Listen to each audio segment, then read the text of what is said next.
الرحيم إن الله وملائكته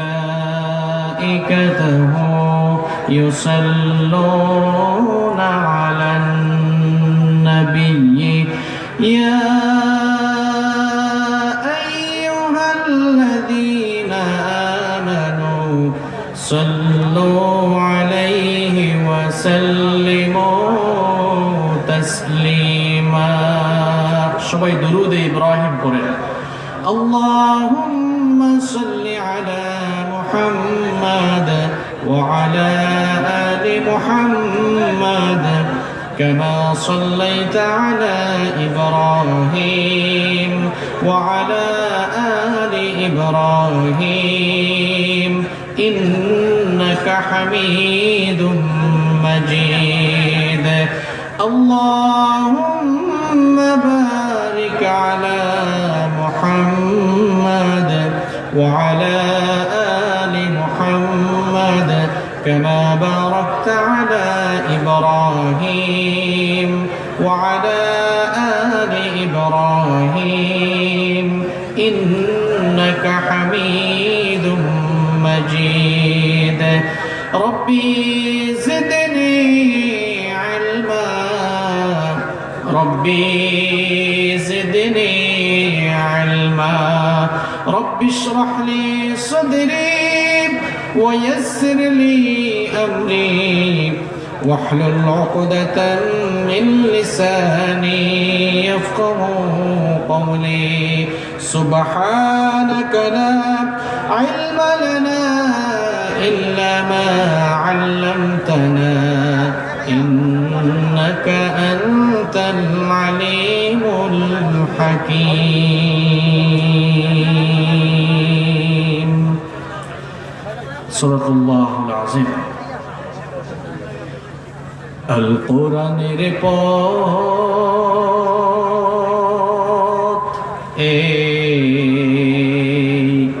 পথই আসল পথ আল কোরআনের পথ এই পথই আসল পথ অন্য পথে অন্য মতে নেই যে রহমত অন্য পথে অন্য মতে নেই যে রহমত আল কোরআনের পথ এই পথই আসল পথ অন্য পথে অন্য মতে নেই যে রহমত আল কোরআনের পথ এই পথই আসল পথ আল কোরআনের আলোয় যার জীবন আলোকিত সে চির বিপ্লবী নয় কখনো ভীত আল কোরআনের আলোয় যার জীবন আলোকিত সে চির বিপ্লবী নয় কখনো ভীত তার বুকেতে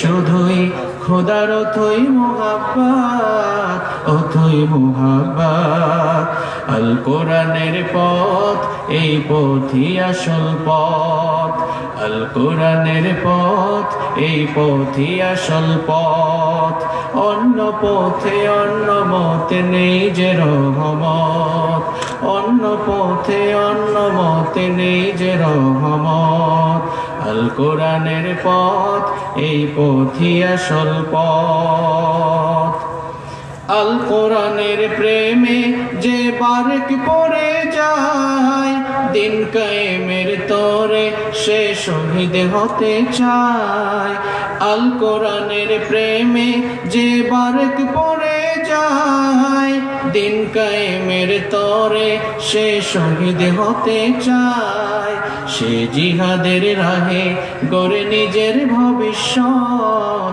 নিজের ভবিষ্যৎ আল কোরআনের পথ এই পথই আসল পথ আল কোরআনের পথ এই পথই আসল পথ অন্য পথে অন্য মতে নেই যে রহমত অন্য পথে অন্য মতে নেই যে রহমত আল কোরআনের পথ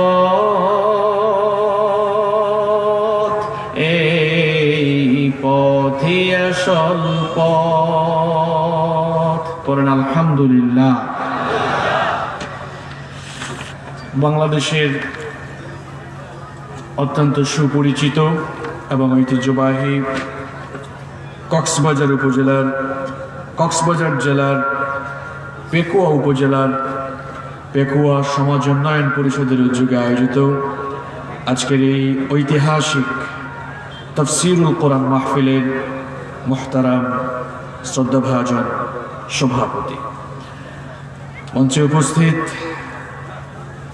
অত্র এলাকার সম্মানিত এবং বিশিষ্ট ব্যক্তিবর্গ, উপস্থিত বিভিন্ন রাজনৈতিক দলের সম্মানিত নেতৃবৃন্দ, সামাজিক নেতৃবৃন্দ, উপস্থিত সম্মানিত উলামায়ে কেরাম, আমার সামনে বসা অত্র এলাকার পার্শ্ববর্তী এবং দূরদূরান্ত থেকে আগত আল্লাহর দ্বীন প্রেমী, কোরআন প্রেমী সর্বস্তরের তাওহীদি জনতা, যুগে যুগে আল্লাহর জমিনে আল্লাহর দ্বীনকে প্রতিষ্ঠার জন্য যারা সবচাইতে বেশি অগ্রণী ভূমিকা পালন করেছেন, আমার সম্মানিত যুবক এবং তরুণ ভাইয়েরা, স্কুল, কলেজ, ইউনিভার্সিটি এবং বিভিন্ন মাদ্রাসা পড়ুয়া আমার প্রাণ প্রিয় মেধাবী ছাত্র ভাইয়েরা, ঘরে বসে পর্দার অন্তরায় থেকে যারা শুনছেন, শ্রদ্ধেয়া সম্মানিতা মা এবং বোনেরা, উপস্থিত ইসলাম প্রিয়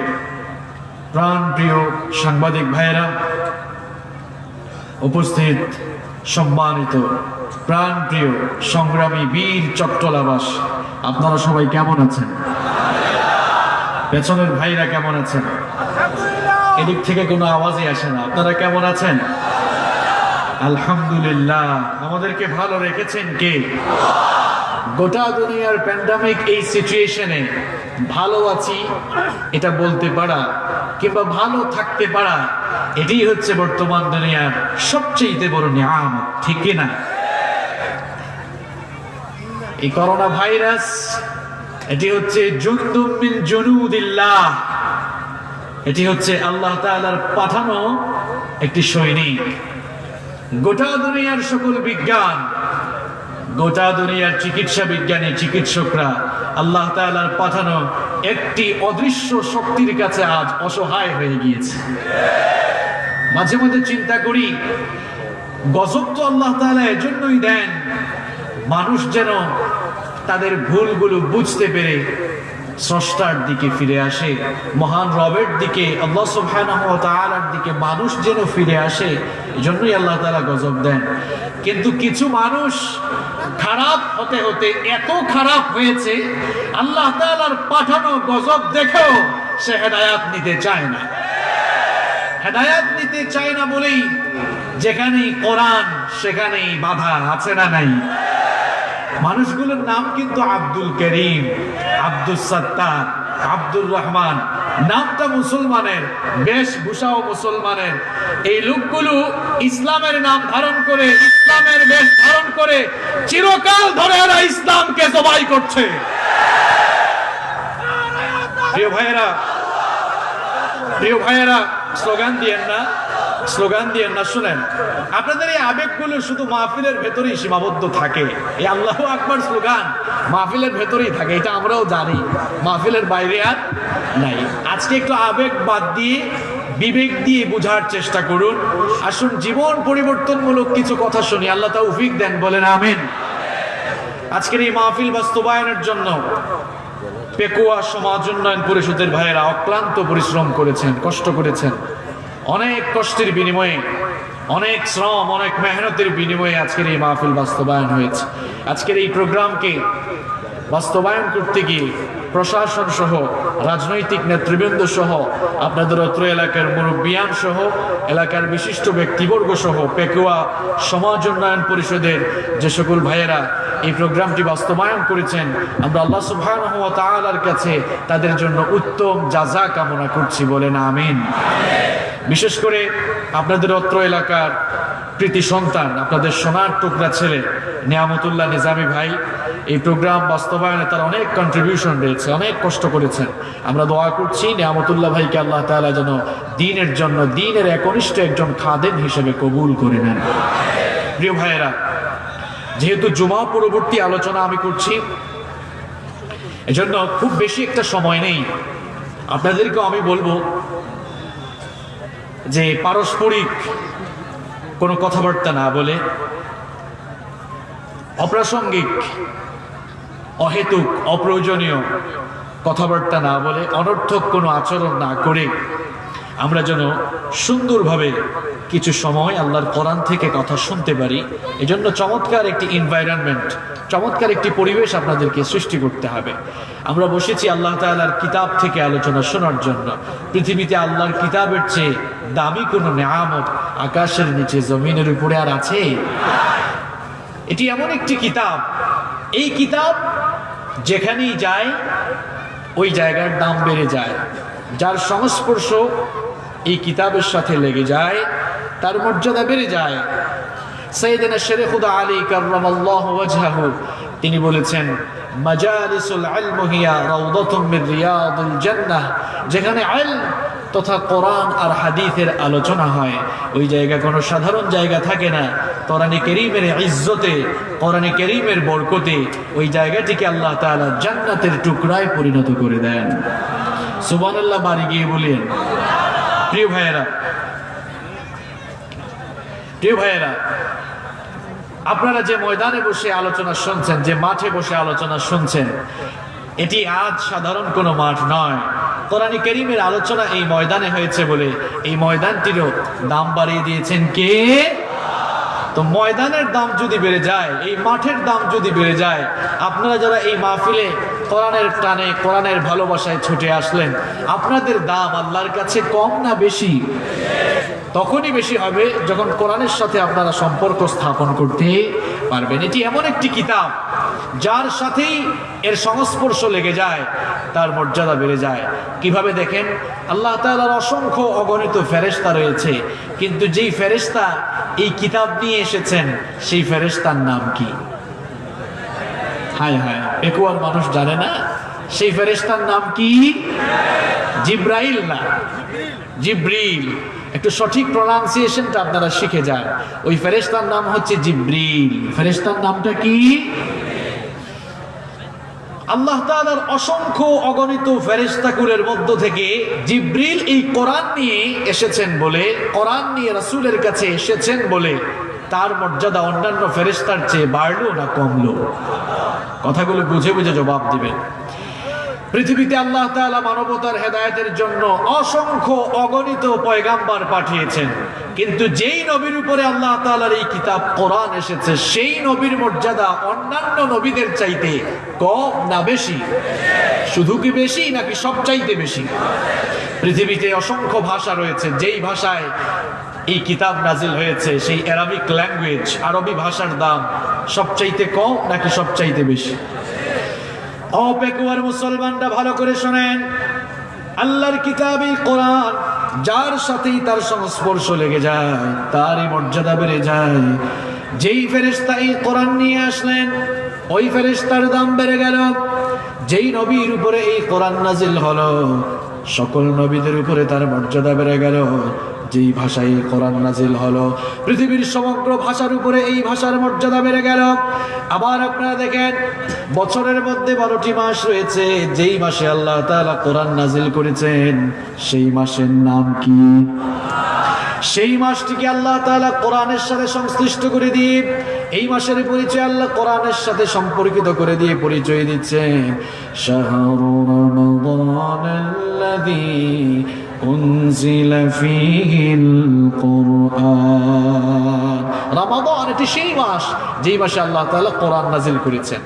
বছরে যে 12টি মাস রয়েছে, 12টি মাসের মধ্যে রমাদানুল মুবারকের দাম কম না বেশি? প্রশ্ন হচ্ছে কেন বেশি? কারণ এই মাসে আল্লাহ তাআলা কোরআন নাজিল করেছেন। আবার বছরের মধ্যে 365 দিন আর 365 রাত্র রয়েছে। এই 365 দিন আর 365 রাত্রের মধ্যে একটি রাতের দাম সব চাইতে বেশি। সবাই বলেন তো সেই রাতের নাম কি? মাশাআল্লাহ, জানেন আপনারা? লাইলাতুল কদর। লাইলাতুল কদরি খায়রুম মিন আলফি শাহর। এটি 1000 মাস। ক্যালকুলেটরে হিসাব করে দেখেন, 1000 মাস সমান 83 বছর 4 মাস। অর্থাৎ এই একটি রাত এই রাতের শ্রেষ্ঠত্ব, এই রাতের স্পেশালিটি, এই রাতের ডিগ্রিটি এত বেশি যে 1000 মাস 83 বছর 4 মাসের চাইতেও 83 বছর 4 মাসের চাইতেও এই রাত্রির মর্যাদা আল্লাহর কাছে অনেক বেশি। সুবহানাল্লাহ। কোরআনের সাথে যার সংস্পর্শ লাগে, যার সম্পর্ক হয়, তার মর্যাদা বাড়ে। দেখেন, যেই ফেরেশতা কোরআন নিয়ে আসলেন ওই ফেরেশতার দাম বেড়ে গেল, যেই নবীর উপরে কোরআন আসলো ওই নবীর মর্যাদাও বেড়ে গেল। যেই ভাষায় কোরআন অবতীর্ণ হলো ওই ভাষা সবচাইতে শ্রেষ্ঠ ভাষায় পরিগণিত হয়ে গেল। যেই মাসে কোরআন আসলো ওই মাসটাও দামি মাস হয়ে গেল। আবার যেই রাতে কোরআন আসলো ওই রাতেরও দাম বাড়িয়ে দিলেন কে? দেখেন, কাঠ দিয়ে ফার্নিচার বানানো হয়, সোফা বানানো হয়, কাঠ দিয়ে আসবাবপত্র বানানো হয়। কাঠের সাথে ফার্নিচারের সাথে মানুষের পা লাগে। কেউ কি কখনো সম্মান বা ভক্তি করে সেগুলোকে চুমু খেয়েছে বা সালাম করেছে? কেউ করে না। কিন্তু কাঠের 2টা টুকরা দিয়ে যখন রেহাল বানানো হয়, আপনাদের কক্সবাজার এলাকায় আপনারা রেহালকে কি বলেন? হ্যাঁ, রেহাল বলেন না? এই রেহাল হাত থেকে পড়ে গেলে কিংবা মানুষের পা লাগলে ওই রেহালটিকে মানুষ ভক্তি করে কি করে না? এটা কি আসলে রেহালকে করে নাকি কোরআন লাগার কারণে করে? শুধুমাত্র কোরআন লাগার কারণে করে। আপনারা গার্মেন্টস ফ্যাক্টরিতে কিংবা শপিং মলে গেলে দেখবেন অনেক কাপড়ের দোকান আছে, কাপড়ের সাথে মানুষের পা লাগে। আপনাদের পেকুয়া, সাতকানিয়া, লোহাগাড়া এইসব অঞ্চলের মানুষ তো ব্যবসায়ী বেশি, তাই না? এই যে পা লাগে কাপড়ের সাথে, কেউ কোনোদিন শ্রদ্ধা বা ভক্তি করে চুমু খেয়েছে? কিন্তু ছোট্ট কাপড়ের টুকরা দিয়ে যখন জিলবাব, বস্তনি বা গিলাফ বানানো হয়, এটি হাত থেকে পড়ে গেলেই মানুষ এটাকে ভক্তি করে কি করে না? চিন্তা করেন প্রিয় ভাইয়েরা, এই কোরআনের সাথে যার সংস্পর্শ লাগে তার মর্যাদা বাড়ে। আপনারা যারা এখানে এসেছেন, আপনারাও যদি আল্লাহর কোরআনের সাথে সম্পর্ক স্থাপন করতে পারেন, পৃথিবীর 800 কোটি মানুষের মধ্যে আল্লাহ তাআলা আপনাদের মর্যাদা বাড়িয়ে দিবেন। সুবহানাল্লাহ। সম্মানিত ভাইয়েরা, এই তাফসিরের প্রোগ্রামে আপনারা এসেছেন আল্লাহর কোরআন শোনার জন্য। কোরআনের প্রেমে, কোরআনের টানে আপনারা ছুটে এসেছেন। আমি কয়েকটি কথা আপনাদের সামনে আজকে তুলে ধরতে চাই। এই কোরআন আপনাদেরকে কি, এই কোরআন আপনাদের কাছে কি দাবি পেশ করছে? এই কোরআন আপনাদের কাছে কি চায়? আপনারা তো এসেছেন কোরআন শোনার জন্য।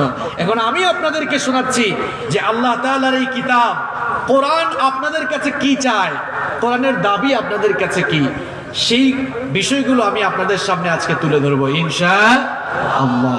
কোরআনের দাবিগুলো যদি আপনি পূরণ করতে না পারেন, কোরআনের দাবিগুলো যদি আপনি পূরণ করতে না পারেন, তাহলে দিল আস্তে আস্তে কলুষিত হতে হতে একেবারে ধ্বংসের অতল গহ্বরে নিপতিত হতে হবে। আর কোরআনের দাবিগুলো যদি আমরা ফিল আপ করতে পারি, তবেই আমরা পূর্ণাঙ্গ মুমিন হয়ে জান্নাত উপযোগী জীবন গঠন করে আমরা আল্লাহর জান্নাত হাসিল করতে পারবো ইনশাআল্লাহ।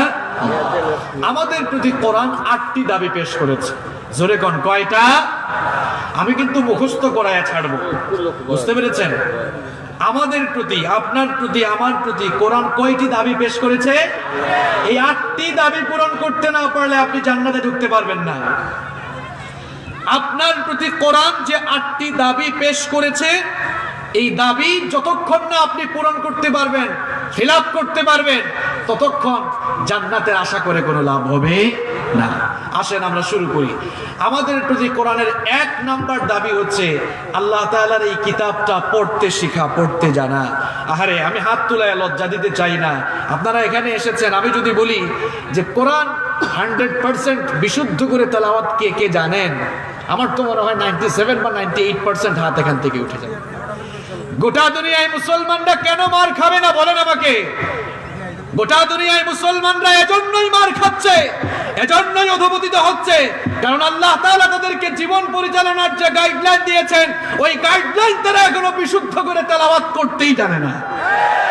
দেখছেন, আবার ঠিকও কয়, কেমন ভদ্র, স্বীকার করে যে আমরা পারি না।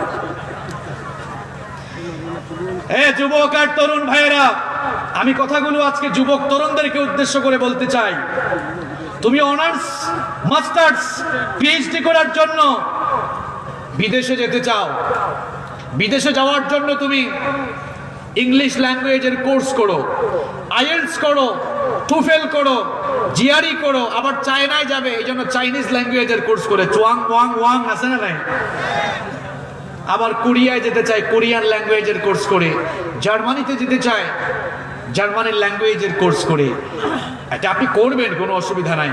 কিন্তু আমার প্রশ্ন হচ্ছে আপনার কাছে, আপনি দুনিয়ায় সুন্দর একটি ক্যারিয়ার সাজাবার জন্য উচ্চশিক্ষার জন্য দেশের বাইরে যাবেন, এজন্য আপনি বিভিন্ন ভাষার কোর্স করতে পারেন।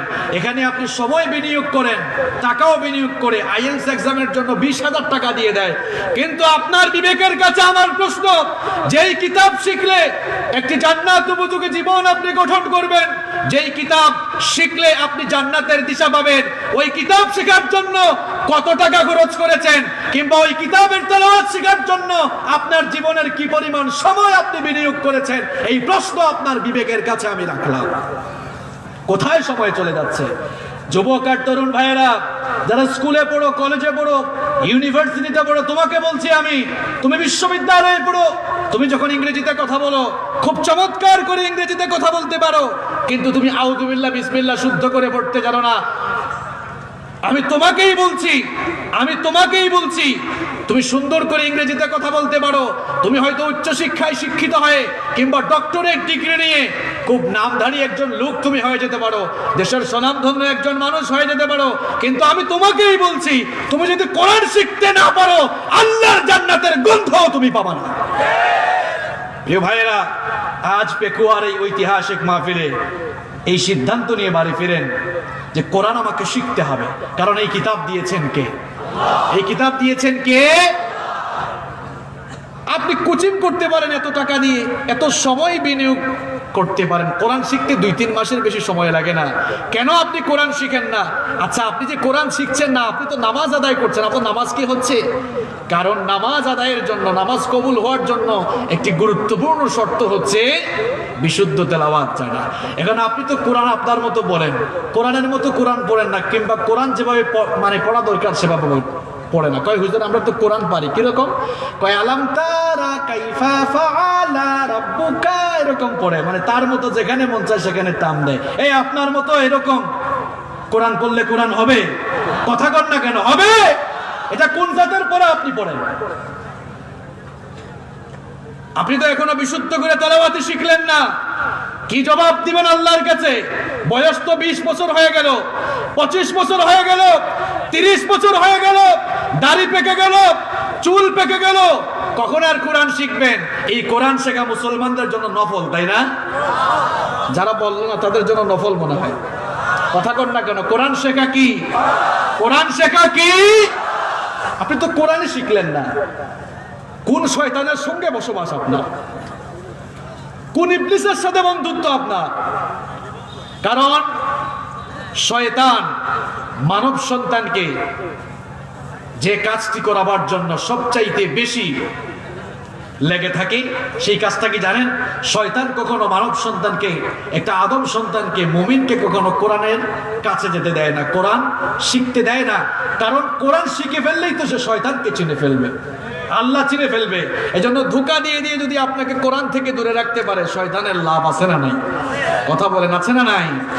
আল্লাহ রাব্বুল আলামিন কোরআনে কারীমের 73 নম্বর সূরা সূরাতুল মুজাম্মিলের 4 নম্বর আয়াতে বড় সুন্দর করে বললেন, ওয়ারাত্তিলিল কুরআনা তারতিলা। তারতিলের সাথে, তাজবীদের সাথে, তাহসিনের সাথে সুন্দর করে ধীরস্থির ভাবে কোরআনে কারীম তেলাওয়াত করো। আল্লাহ তাআলা বললেন, এই কোরআনটা তেলাওয়াত করো, কোরআনের তেলাওয়াত শিখো। কিন্তু আপনি কোরআন শিখছেন না, আশা করে বসে আছেন কিয়ামতের দিন রাসূলের কাছ থেকে সুপারিশ পাবেন। আহারে কপাল পোড়া মুসলমান, অভাগা দুর্ভাগা মুসলমান, ভালো করে শুনেন। আল্লাহর যে সকল বান্দারা কোরআন শিখলো না, কোরআন পড়লো না, স্বয়ং বিশ্বনবী মুহাম্মদুর রাসূলুল্লাহ পড়েন সাল্লাল্লাহু আলাইহি ওয়াসাল্লাম, কিয়ামতের দিন ওই মানুষগুলোর বিরুদ্ধে দাঁড়িয়ে যাবেন। কোরআনে কারীমের 25 নম্বর সূরা সূরাতুল ফুরকানের 30 নম্বর আয়াতে আল্লাহ তাআলা বলছেন, ওয়াকালার রাসূলু ইয়া রাব্বি ইন্না কওমি ইত্তাখাযু হাযাল কুরআনা মাহজুরা। পেকুয়ার ভাইয়েরা, আমার ব্যক্তিগত একটা ফিলিংস আপনাদের সাথে শেয়ার করি। আল্লাহর কসম, এই আয়াতটি যেদিন আমি পড়েছিলাম সেদিন রাত আমি ঘুমাতে পারি নাই। কি ভয়ঙ্কর কথা! এটা যদি আপনি বুঝে থাকেন, আল্লাহর কসম, যতক্ষণ না আপনি কোরআন শিখবেন আপনি পাগল হয়ে যাবেন। কি ভয়ঙ্কর কথা! আল্লাহ তাআলা বলছেন কিয়ামতের দিন রাসূল কিছু লোকদের বিরুদ্ধে দাঁড়িয়ে বলবেন, ইন্না কওমি ইত্তাখাযু হাদাল কুরআন মাহজুরা। ওগো আল্লাহ, আমার কওমের, আমার উম্মতের এই লোকগুলো কোরআনকে পরিত্যাগ করেছে, আমিও তাদেরকে পরিত্যাগ করব। নাউযু বিল্লাহি মিন যালিক। আপনি ঘুমান কেমনে? আপনি কোরআন এখনো শুদ্ধ করে পড়তে জানেন না, শান্তির ঘুম আপনার আসে কেমনে? আপনি কোরআন শিখছেন না, যেই নবীর কাছে কোরআন নাজিল হয়েছে ওই নবী আপনার বিরুদ্ধে কিয়ামতে দাঁড়িয়ে যাবেন। শুধু যে নবী দাঁড়াবেন তাই নয়, আরো ভয়ঙ্কর কিছু কথা রয়েছে, ভালো করে শুনেন।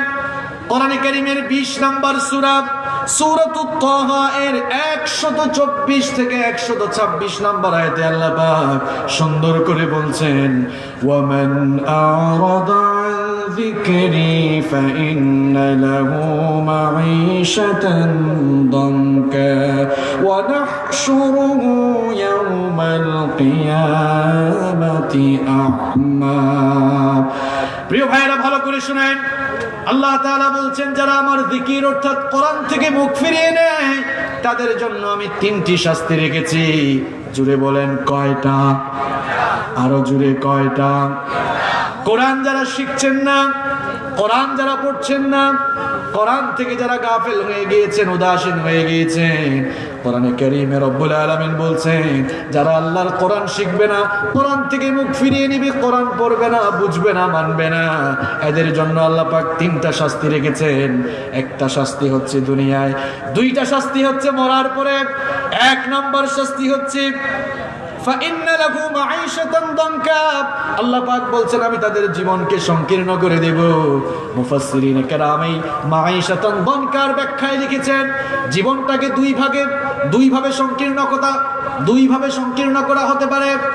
1 নম্বর হলো যেই সকল লোকেরা কোরআন পড়বে না, কোরআন বুঝবে না, কোরআন মানবে না, কোরআন থেকে মুখ ফিরিয়ে নিবে, আল্লাহ তাআলা দুনিয়ার জীবনে তাদের রিজকে সংকুচিত করে দিবেন, অথবা আল্লাহ তাআলা তাদের জীবন থেকে সুখ শান্তি তুলে নেবেন। দেখবেন বহু মানুষ আছে, টাকা পয়সা, গাড়ি বাড়ি, ইন্ডাস্ট্রি সবকিছুই আছে, আপনি দূর থেকে দেখলে মনে হয় লোকটা বড় সুখী মানুষ, কিন্তু আপনি একটু ভালো করে খোঁজ নিয়ে দেখেন রাতের বেলা ওই লোকটার ঘুম আসে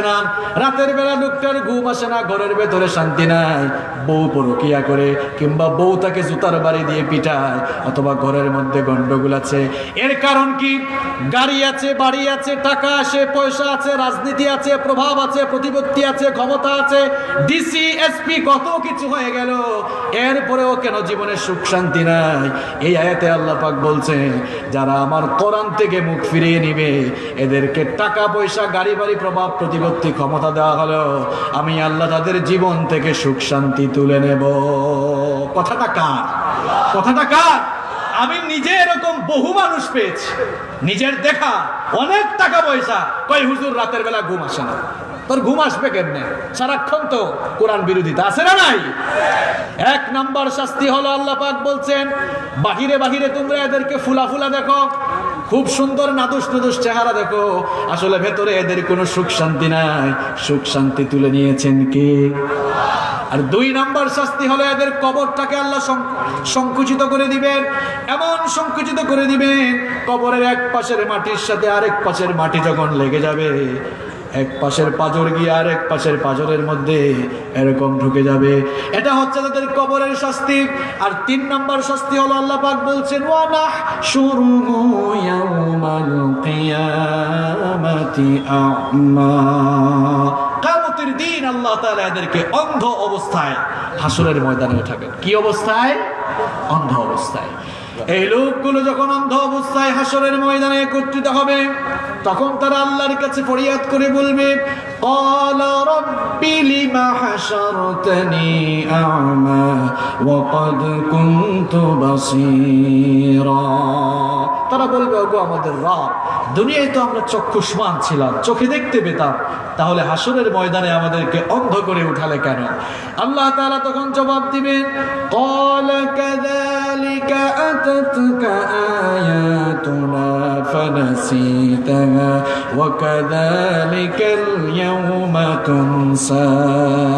আল্লাহ পাক বলবেন, বান্দারে তোর কাছে তো কোরআন গিয়েছিল, তোর ঘরে কোরআন ছিল, তোর কাছে কোরআন ছিল, কোরআন থাকার পরেও কোরআন থেকে তুই মুখ ফিরিয়ে নিয়েছিলে। আমার আয়াতগুলো, আমার কোরআন তুই যেভাবে দুনিয়ায় ভুলে গিয়েছিলে, আজ হাসরের ময়দানে আমি আল্লাহ তোকে ভুলে গেলাম। নাউযু বিল্লাহি মিন যালিক। এই কথাগুলো যদি আপনি বুঝতে পারেন ভাই, আমার তো মনে হয় এই মাহফিল থেকে আপনি বাড়ি যাওয়ার পর যতদিন না কোরআন শিখতেন আপনার শান্তি লাগবে না। আপনার শান্তি লাগার কথা না। এক নম্বর শাস্তি, দুনিয়ার সুখ শান্তি আল্লাহ কেড়ে নেবেন। দুই নম্বর শাস্তি, কবরে শাস্তি দিবেন। তিন নম্বর শাস্তি, হাসরের ময়দানে আল্লাহ তাআলা যারা কোরআন শিখবে না, কোরআন পড়বে না, কোরআন মানবে না, আল্লাহ তাআলা এদেরকে অন্ধ অবস্থায় হাসরের ময়দানে উঠাবেন। ঠিক কি না? এই অপমান থেকে যদি বাঁচতে চাই, আমাদের প্রতি কোরআন যে এক নম্বর দাবি পেশ করেছে, অর্থাৎ কোরআনের তেলাওয়াত শেখা, বিশুদ্ধভাবে কোরআন শেখা, এই কোরআন বিশুদ্ধ করে আমরা শিখবো তো ইনশাআল্লাহ। কারা কারা রাজি একটু হাত তুলে দেখেন তো। মাশাআল্লাহ, আল্লাহ কবুল করুন, বলেন আমিন। আমাদের প্রতি কোরআনের দুই নম্বর দাবি হচ্ছে, কোরআন এবার আপনি শিখে ফেললেন, বেশি বেশি কোরআন তেলাওয়াত করবেন, কোরআন রিসাইটেশন করবেন, কোরআন তেলাওয়াত করবেন। আমাদের জীবনে হতাশা আছে না নাই? কথা বলেন, আছে না নাই? আমাদের জীবনে দুঃখ, কষ্ট, ব্যথা, বেদনার গ্লানি আছে না নাই? আপনি যদি আপনার মনের কষ্ট, দুঃখ, বেদনা, দুঃখ, ব্যথা, যাতনা, সকল কষ্ট দূর করতে চান, তাহলে বেশি বেশি করে কোরআন পড়বেন। যখনই মন খারাপ হয়ে যাবে, বিপদ আসবে, মুসিবত আসবে, তখনই আপনি কোরআন তেলাওয়াত শুরু করে দেন। কারণ যখনই আপনি কোরআন তেলাওয়াত করবেন, আপনার ঈমানি জজবা বাড়িয়ে দিবেন কে?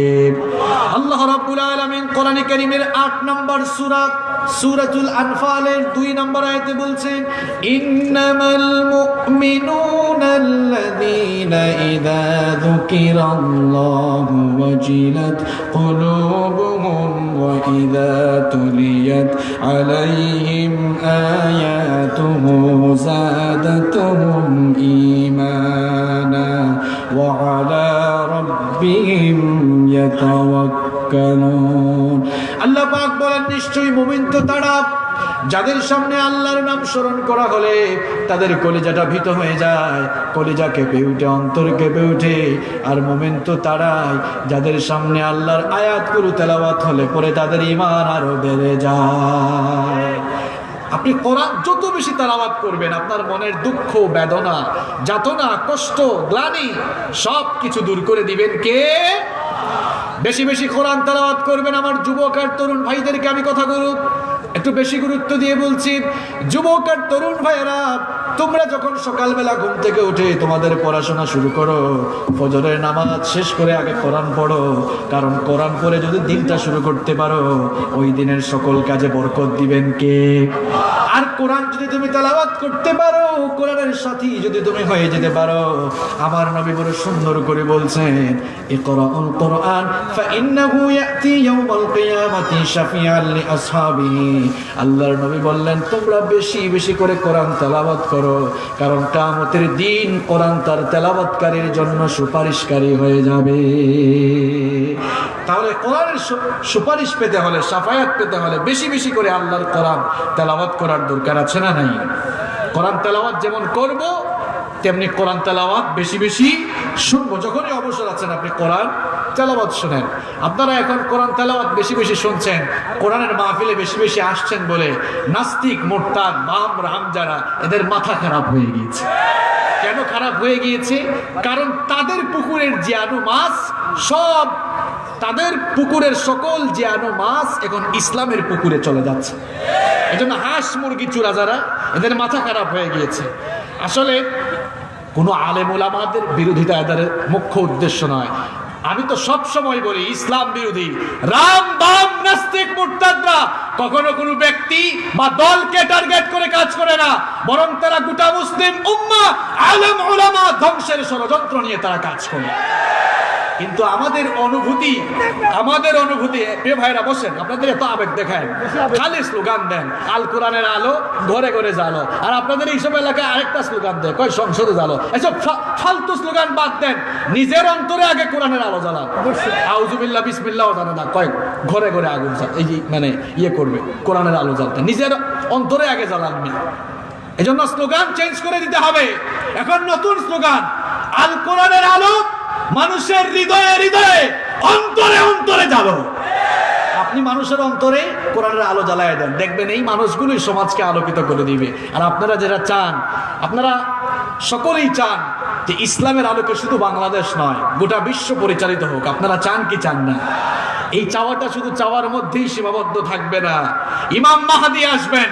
ইমাম মাহদী যখনই আসবেন, তামাম দুনিয়ার নাস্তিক, মুরতাদ, ইসলাম বিরোধীরা সাগরের জলে ভেসে যাবে, আর গোটা দুনিয়ায় ইসলামের পতাকা, কালেমার পতাকা পথ পথ করে উড়বে ইনশাআল্লাহ।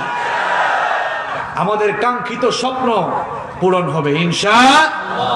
প্রিয় ভাইয়েরা, তাহলে কোরআন আমাদের প্রতি 2 নাম্বার দাবি পেশ করেছে, এই কোরআন বেশি বেশি তেলাওয়াত করতে হবে। কোরআন আমাদের প্রতি 3 নাম্বার দাবি পেশ করেছে, এই কোরআন আপনি যখন শিখবেন তখন আরেকজনকে শেখাবেন।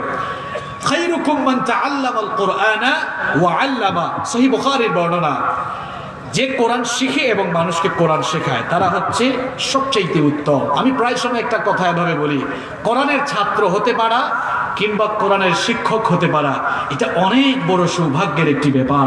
এই জন্য সৌভাগ্যের ব্যাপার, কারণ আল্লাহ রসুলের ভাষায় কোরআন যারা শিখে এবং মানুষকে শেখায় তারা হচ্ছে এই জগতে, আকাশের নিচে, জমিনের উপরে সবচাইতে শ্রেষ্ঠ মানুষ।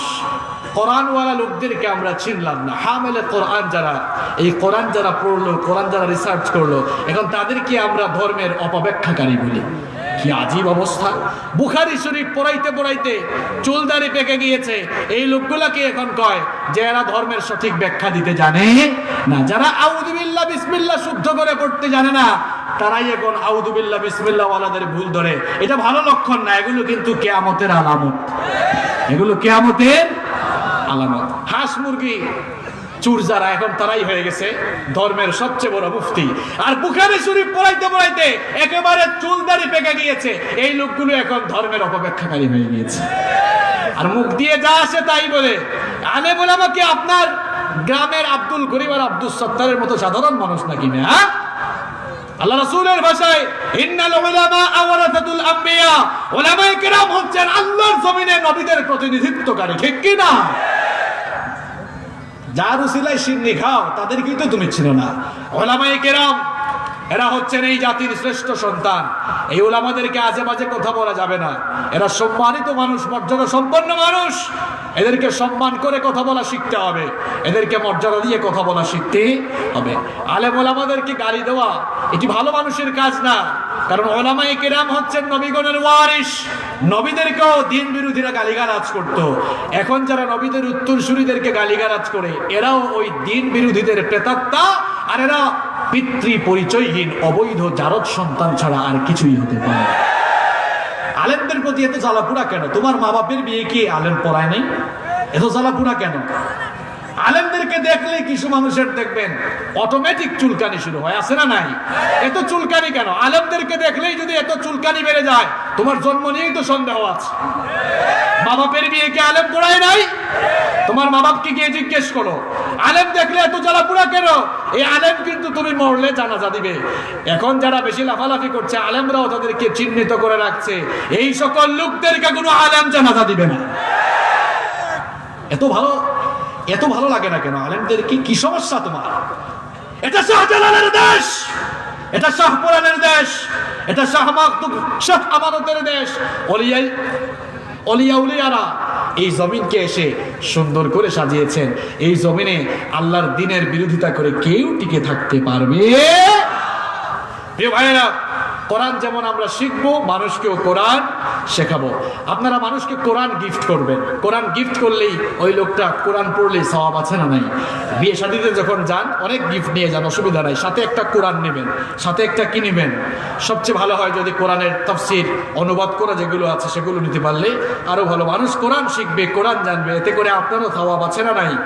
কোরআনে কারীম আমাদের প্রতি 4 নাম্বার যে দাবি পেশ করেছে, এই কিতাবকে যথাসাধ্য মুখস্থ করার চেষ্টা করতে হবে। আমরা কোরআন মুখস্থ করার দায়িত্ব আমাদের হাফেজ ভাইদেরকে দিয়েছে। ভাই তোরা কোরআন মুখস্থ কর, আর আমরা নবাবজাদা সলিমুল্লাহ, আমরা আলামতারা থেকে সূরা নাস পর্যন্ত, এগুলোর নাম দিয়েছে আবার নামাজের সূরা। কি সূরা? আমাকে একবার এক লোক কয়, হুজুর নামাজের সূরাগুলো দিয়ে যদি সব সময় নামাজ পড়ি নামাজ হবে তো? আমি বললাম ভাই কোরআনে কারীমে 114টি সূরা রয়েছে, কিন্তু সূরাতুন নামাজ বা নামাজের নামে কোনো সূরা তো আমি পাই নাই। আপনি কোথায় পেলেন? কয় হুজুর ওই যে আলাম তারা থেকে সূরা নাস। আর আমরা শিখতে চাই না প্রিয় ভাইয়েরা। আরবিয়ান কান্ট্রিগুলোতে গেলে দেখবেন, আমি 2018 সালে জেদ্দা থেকে মক্কায় আসতেছিলাম, তো এক ড্রাইভার, ইয়ামেনি ড্রাইভার, খুব সুন্দর করে কোরআন তেলাওয়াত করছে। আমি তাকে জিজ্ঞেস করলাম, হাল আনতা হাফিজুল কোরআন, আপনি কি হাফেজে কোরআন? বললো না, আমি হাফেজে কোরআন নই। জিজ্ঞেস করলাম, হাফেজে কোরআন না হলে এত সুন্দর করে কোরআন মাঝখান থেকে কিভাবে তেলাওয়াত করছে? আমাকে বলে যে আমি তো কোরআন পুরোটা মুখস্থ করি নাই, কিন্তু যতটুকু পেরেছি মোটামুটি কোরআনের অর্ধেক আমি মুখস্থ করে ফেলেছি। সুবহানাল্লাহ পড়ে। আপনারা কোরআন শেখেন না কেন? কোরআন মুখস্থ করেন না কেন? আরবিয়ান কান্ট্রিগুলিতে পার্ট টাইম হাফেজ অনেকে আছে। পার্ট টাইম হাফেজ মানে হচ্ছে যে যতটুকু পারে ততটুকু মুখস্থ করে। আমাদের দেশে হাফেজিতে গিয়ে একটা ছেলে যদি হাফেজি শেষ করতে না পারে, আমি জানি না আপনাদের এলাকায় কি বলে, আমার হোম ডিস্ট্রিক্ট তো সিলেটে, তো সিলেটি ভাষায় একটা কথা বলে, ফাটা হাবিজ চাপ। হাফেজ সাহেবকে বলে আর কি হাবিজ চাপ, শর্ট করে বলে সিলেটি মাত। বুঝেননি আপনারা? হ্যাঁ, এই যে আমাদের নিয়ামতুল্লাহ ভাই তো সিলেটে যায়, যারা হাফেজি শেষ করতে পারে না বলে ইগু ফাটা হাবিজ চাপ, ইগু ফাটি গেছে, ইগু কিতা হয়ে গেছে, ইগু ফাটি গেছে। এরকম ট্রল করা যাবে না। যে যতটুকু করেছে আলহামদুলিল্লাহ পড়ার দরকার আছে না নাই? তা আমরাও কোরআন মুখস্থ করবো। সময় যেহেতু শর্ট, আমি সংক্ষেপে বলে যাচ্ছি। আমাদের প্রতি কোরআনের 5 নম্বর দাবি হচ্ছে আল্লাহর দেওয়া এই কিতাবকে বোঝার চেষ্টা করতে হবে। যুবক আর তরুণ ভাইয়েরা, এই মুহূর্তে যদি ইউনাইটেড স্টেট অফ আমেরিকা থেকে আপনার জন্য কোনো ইউনিভার্সিটি থেকে একটা অফার লেটার আসে, যদি সেটা এমন কোনো ল্যাঙ্গুয়েজে থাকে যে আপনি বুঝতেছেন না, আপনি না বুঝলেও এটা নিয়ে যে বুঝে তার কাছে দৌড়াবেন কি না? দৌড়াবেন। কেন? গুরুত্বপূর্ণ একটা চিঠি এসেছে আপনার কাছে। কিংবা এখানে যারা বয়স্ক বাবারা আছেন আপনাদেরকে বলছি, সেক্রেটারিয়েট থেকে, সচিবালয় থেকে যদি আপনার নামে একটা চিঠি আসে, সেটা যদি ইংরেজিতে লেখা থাকে আর আপনি যদি ইংরেজি না পারেন, তাহলে যে ইংরেজি পারে তার কাছে দৌড়াবেন কি না? আর দৌড়ানোর কথা যদি বলি সুপ্রিম কোর্ট থেকে আপনার কাছে কাগজ আসছে, তাহলে তো কাজ ফলাইয়া থুইয়া আগে যাবে, না জানি মামলা হয়ে গেল কিনা। যে পড়তে জানে তার কাছে যাবে। তো আল্লাহ তাআলা এত বড় দামি একটি নিয়ামত আপনাকে দিলেন, আপনি একটা দিন পড়ার চেষ্টা করলেন না, বুঝার চেষ্টা করলেন না, কোন দিকে আপনার জীবন যায়? কেন আপনি কোরআন পড়েন না? আল্লাহ তাআলা বলছেন, আফালা ইয়াতাদাব্বারুনাল কোরআন আম আলা কুলুবিন আকফালুহা, তোমার অন্তর কি তালাবদ্ধ হয়ে গেল নাকি? অন্তরে কি তালা গেল? অন্তরে কি তালা লাগলো নাকি? তালাটা খুলে দাও। তালা খুলে আল্লাহর কোরআন বুঝার চেষ্টা করো। জীবনটাকে বরকত দিয়ে ভরপুর করে দিবেন কে? কোরআনটা বোঝার চেষ্টা করতে হবে। আমাদের প্রতি কোরআনের 6 নম্বর দাবি হচ্ছে কোরআন অনুযায়ী আমল করার চেষ্টা করতে হবে। এই কোরআন শুধুমাত্র পড়ার জন্য আর তেলাওয়াতের জন্য আসে নাই। এই কোরআন এসেছে কোরআন দিয়ে নিজের জীবনকে কোরআনের আলোকে কোরআনময় করে সাজাবার জন্য কোরআন এসেছে। দুঃখজনক হলেও সত্য, এই কোরআনকে আমরা তাবিজের ব্যবসার কিতাব বানিয়েছি। আমরা কোরআন থেকে তাবিজ লিখে লিখে শরীরের বিভিন্ন অঙ্গ প্রত্যঙ্গে তাবিজ ঝুলাই, কিংবা তাবিজের ওই টুকরাটা গ্লাসের পানিতে চুবাইয়া পানি পান করে। মুসলমানেরা, এটা তাবিজের কিতাব নয়। এই কোরআনকে আল্লাহ তাআলা দিয়েছেন কোরআন দিয়ে গোটা বিশ্বকে পরিচালনা করার জন্য। এই কোরআন দিয়েছেন আল্লাহ তাআলা বিশ্ব জগৎকে পরিচালনার জন্য। এই কোরআন দিয়েছেন আল্লাহ তাআলা মানুষের হেদায়েতের জন্য। জীবিত মানুষরা কোরআন পড়বে, কোরআন থেকে হেদায়েত নেবে। দুঃখ করে বলতে হয়, কোরআনকে আমরা এখন মরা মানুষের কিতাব বানিয়েছি। মানুষ যখন মারা যায় তখন ওই মরা মানুষের নামে হুজুরদেরকে ডেকে এনে খতম পড়ায়। পেকুয়ার ভাইয়েরা, এই মরা মানুষের জন্য কি কোরআন এসেছে নাকি? দেখেন হাফেজ সাহেবরা এসে তেলাওয়াত করছে, ইয়া আইয়ুহাল্লাযীনা আমানু লা তাকুলুর রিবা আদআফান মুদাআফা। হে ঈমানদারেরা, সুদ খেও না। যেই লোকটার জন্য খতম পড়ে সেই লোকটাই ছিল কিন্তু সবচেয়ে বড় সুদখোর। এখন যখন কোরআন তেলাওয়াত হয়, ফেরেশতা কয়, দেখোস না কি পড়ে? দুনিয়ায় তো সব কুকর্ম এগুলো তুই করে এসেছিস। তখন আযাব মাইল তখন বাড়ে না কমে। কথা কোন বাড়ে না কমে? আপনারা তো মনে করতেছেন যে হাফেজ সাহেবরা তো এসে লোকটাকে একেবারে জান্নাতের বিছানায় শোয়া দিচ্ছে। হ্যাঁ, জান্নাতের বিছানায় শোয়াচ্ছে না। এই সুদখুরের জন্যই তো এখন কোরআন তেলাওয়াত হচ্ছে।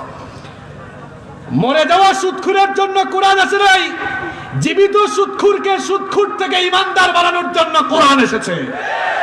কোরআন মরা মানুষের জন্য আসে নাই। এই কোরআনটাকে বুঝতে হবে, কোরআন অনুযায়ী আমল করার চেষ্টা করতে হবে।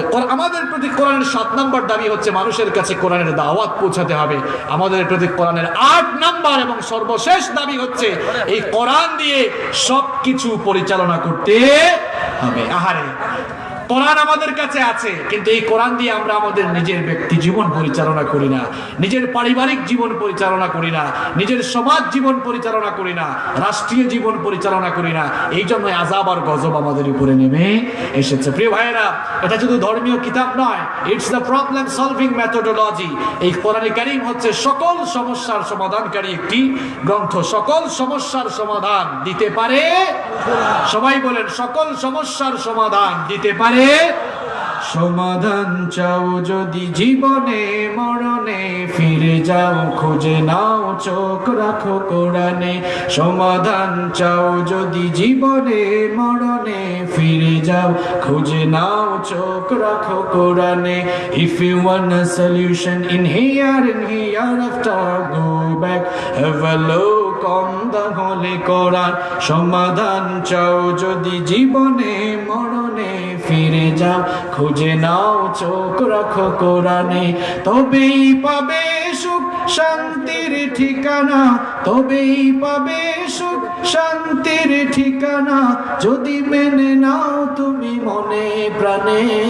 সমাধান, সমাধান চাও যদি জীবনে মরণে, ফিরে যাও খুঁজে নাও চোখ রাখো কোরআনে। If you want a solution in here and hereafter, go back, have a look on the holy Quran. এ যে চির অম্লান চির মুক্তির ডাক, এ যে মহাবাণী খোদাই কালামে পাক। এ যে চির অম্লান চির মুক্তির ডাক, এ যে মহাবাণী খোদাই কালামে পাক। এই দুনিয়া আর সেই দুনিয়া, এই দুনিয়া আর সেই দুনিয়া, শান্তি পাবে তুমি দু জাহানে। সমাধান, সমাধান চাও যদি জীবনে মরণে, ফিরে যাও খুঁজে নাও চোখ রাখো কোরআনে।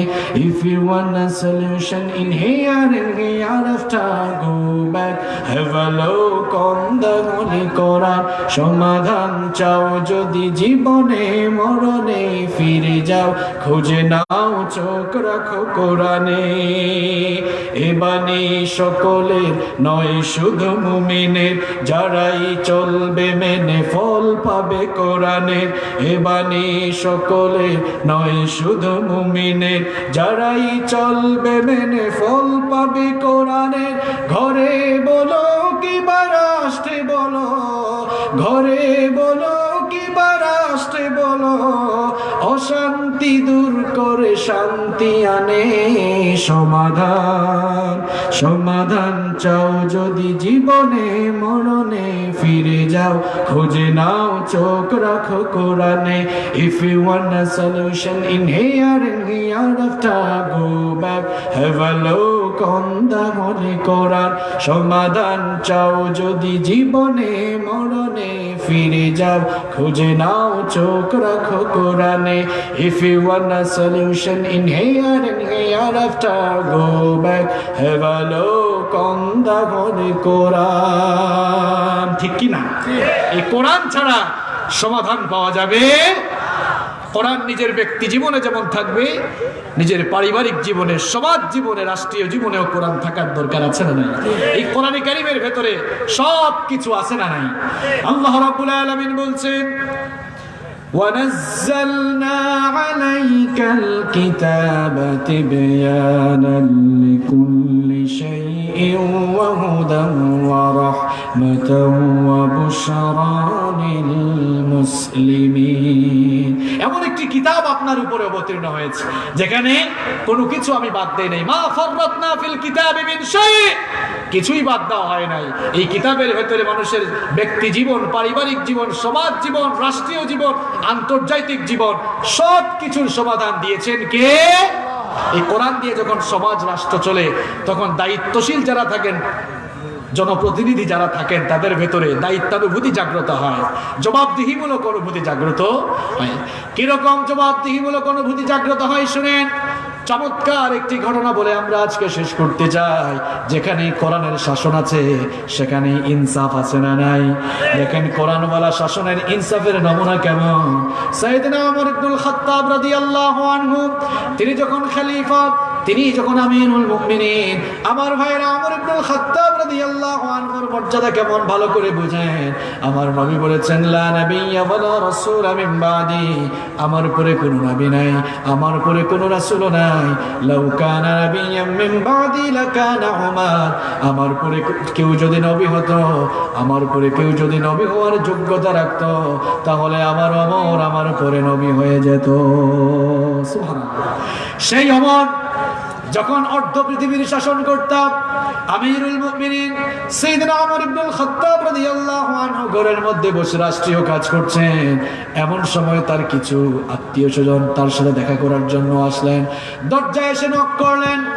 ওমর ইবনুল খাত্তাবের কাছে আসার জন্য, ঘরের ভেতরে ঢোকার জন্য অনুমতি চাইলেন। ওমর ইবনুল খাত্তাব রাদিয়াল্লাহু আনহু তখন বললেন, একটু দাঁড়াও, অপেক্ষা করো। তারা দরজায় অপেক্ষা করল। ওমর ইবনুল খাত্তাব রাদিয়াল্লাহু আনহু তার সামনে থাকা মোমবাতির আলো নিভিয়ে দিলেন। প্রজ্বলিত মোমবাতি তিনি ফু দিয়ে নিভিয়ে দিলেন।